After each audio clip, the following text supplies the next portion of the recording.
안녕하세요. 오늘 청취자님께서 보내주신 자료들 좀 보면서요.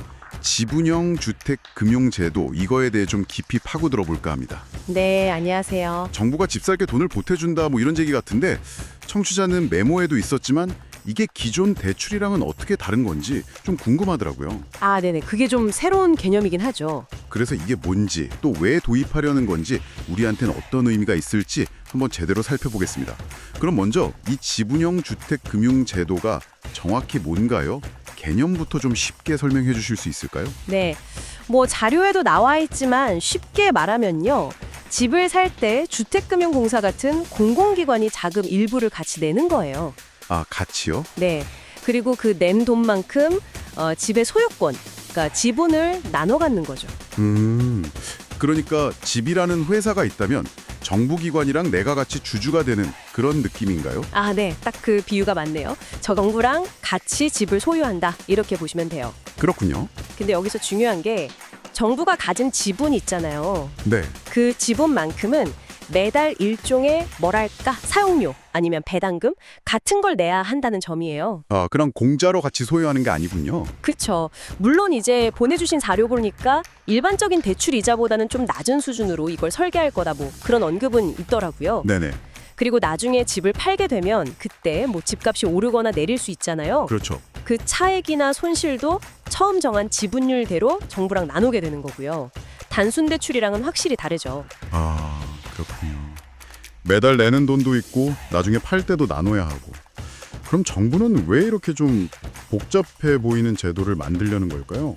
네, 자료들 보면 계속 그 가계부채 얘기가 나오던데요. 맞습니다. 그게 사실 핵심이에요. 가계부채 관리. 아, 기존에는 집 살 때 지원을 대부분 대출로 해줬잖아요. 네, 그렇죠.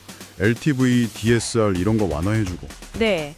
그러다 보니까 지원을 늘리면 막 가계부채가 너무 늘어나고 또 반대로 대출을 확 조이면 정작 집 필요한 분들이 돈 구하기가 너무 힘들어지고 이런 문제가 계속 있었거든요.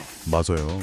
딜레마였죠. 근데 이 지분형 제도는 정부가 대출이 아니라 투자 형태로 들어가는 거니까요. 아, 투자. 네.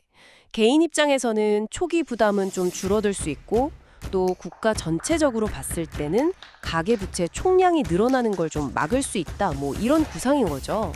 자료들에서도 이 점을 계속 강조하고 있더라고요. 그러니까 빚은 늘리지 않으면서 실수요자 부담은 덜어주겠다. 뭐 그런 거군요. 네, 그렇죠. 그런데 자료 보니까 여기서 더 나가서 집값 안정 효과도 기대한다. 이런 내용이 있던데요. 그건 어떤 원리죠? 투자자가 한 명 더 느는 건데 가격 안정하고는 어떻게 연결이 되는 건가요? 좀 궁금한데요. 네, 그 부분도 흥미로운 지점이죠. 지금 주택 시장이 사실 대출 비중이 꽤 높잖아요. 네, 높죠. 그러다 보니까 아무래도 시세 차익에 대한 기대 심리가 좀 강하게 작용하는 편이고 이게 또 집값을 올리는 요인이 되기도 하고요. 그렇죠. 영끌 이런 말도 있었고요. 네. 근데 이 제도가 좀 활성화돼서 대출 의존도가 낮아진다면 단기 차익을 노리는 그런 투기적인 수요가 좀 줄어들 수 있지 않겠냐 이런 분석이 있는 거고요. 아, 그리고 또 하나 그 보내주신 자료 중에 좀 눈에 띄는 내용이 있었는데 주택금융공사가 공동 소유주로서 집을 팔 때 적정 가격이라는 걸 제시하는 방안을 검토한다고요. 아, 그 적정 가격이요. 저도 그거 봤어요. 그게 정확히 뭔가요? 뭐 시세나 감정가 이런 걸 반영해서 공사가 정한다? 뭐 이런 설명 같던데 네, 맞아요. 이게 정말로 가격 급등을 막는 역할을 할 수 있을까요? 혹시 뭐 시장에 너무 개입하는 거 아니냐 이런 우려도 나올 수도 있을 것 같은데요. 네, 바로 그 점이 앞으로 좀 논의가 많이 될 부분 같아요. 그 공사가 제시한다는 적정 가격이 과연 시장 참여자들한테 어떻게 받아들여질지 네. 또 어떤 기준으로 정할 건지 이게 관건이겠죠. 너무 낮게 부르면 파는 사람이 당연히 싫어할 거고 그렇죠. 너무 높으면 뭐 가격 안정 효과는 없는 거고요. 균형 잡기가 어렵겠네요. 네, 그래서 일부 자료에서는 이 적정 가격 제시가 오히려 좀 거래를 위축시킬 수도 있다. 뭐 이런 비판적인 시각도 같이 나와 있더라고요. 아, 그렇군요. 효과만큼이나 좀 논란의 소지도 있어 보이네요. 네, 좀 지켜봐야 할 부분이죠. 그럼 이 제도는 언제쯤 우리가 만나볼 수 있는 건가요? 아직 뭐 구체적인 시기나 대상 이런 건 안 정해진 거죠? 네, 지금은 이제 관계 부처들끼리 협의하고 있는 단계로 알고 있습니다. 뭐 세부적인 운영 방식이라든지 어떤 주택을 대상으로 할 건지 지원 조건은 어떻게 할 건지 아직 정해야 할 게 많죠.